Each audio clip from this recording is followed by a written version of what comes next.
Hello and welcome to Ask the Dice Maker. I'm Sasha, the Master Dice Maker behind Sunshadeau Arts, and I'll be your guide on this journey into the world of handmade resin dice. Today on Ask the Dice Maker, I'm going to tackle a very important question where there is a great deal of nuance. Hey Sasha, I saw a die online that looked just like one of yours. Did someone steal your design?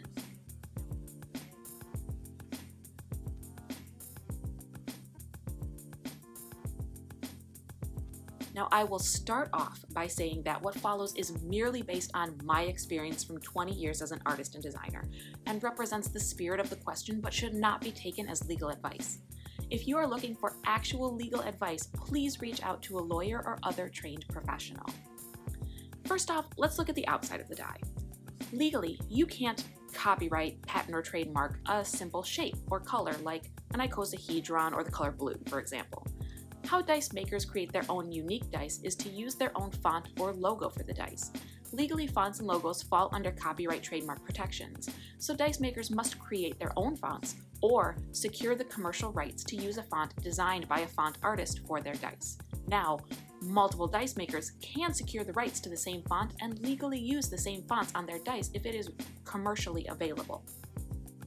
Knowing this, in order for someone to truly steal an exterior dice design in the legal sense, they would have to use the same font, and the font would have to be one custom designed by the dice maker and not one that others can secure, so the copier is stealing a copyrighted font and not a dice shape.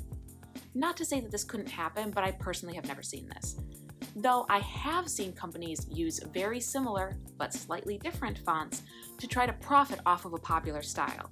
But again, this isn't technically illegal, it's just rude. Now, let's talk a little bit about copying the interior designs of a die. Now, this is where we get into the world of artistic plagiarism. I'm going to break down the concept into some nuanced groups: stealing, copying as an aspect of learning, inspiration, and coincidence in the design world. Here's an example. Say I painted a blue sky with yellow flowers and I posted a picture of it on the internet. Stealing or copying would be if someone copied the painting I posted and shared it and/or produced copies to sell as if it was their own. This is illegal.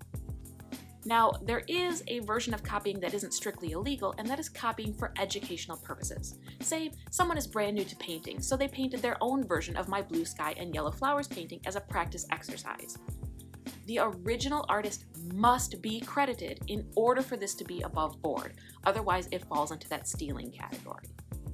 Now, being inspired by this painting is if someone saw the blue sky and yellow flowers and created a painting of something else using these colors in response, or they loved the technique used to paint the flowers and tried it out for themselves in a completely different landscape. You may be able to see that there is a link between the two paintings, but they aren't remotely the same. This is the one that happens the most in dice making and comes down to where you draw the line between inspiration and copying, depending on how similar the two are. Coincidence is if two people are asked to paint a landscape using blue and yellow. Naturally, both people may end up painting a blue sky with yellow flowers completely independently of each other, just based on circumstance. Now, the majority of stealing and/or copying transgressions in this industry tend to come from larger companies or manufacturers ripping off designs from small independent makers, and not so much from small makers stealing from each other. Now, finding inspiration in another dice maker's work happens all the time. And it can be upsetting as an established dice maker that a design or technique that took weeks or months to perfect and see it hit the market in various iterations by other artists months or years later. But handmade dice making is such a new industry that there are few sources of inspiration when looking at the established body of dice making work. And what are we told to do as beginning artists, say in art school? Copy the greats. So it's no surprise that beginning dice makers will start out by drawing inspiration from, or occasionally copying, the great master dice makers until they develop styles of their own. Just in this case, the greats of the dice making world are still very much alive and kicking.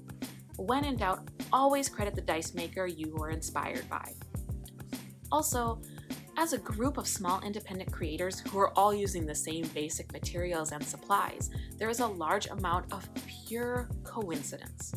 Not to mention concepts like trends and the science of color. Certain trends move through the world of fashion, home decor, and design, and can enter into the design world or the dice world as well, like with the Pantone color of the year or holiday trends.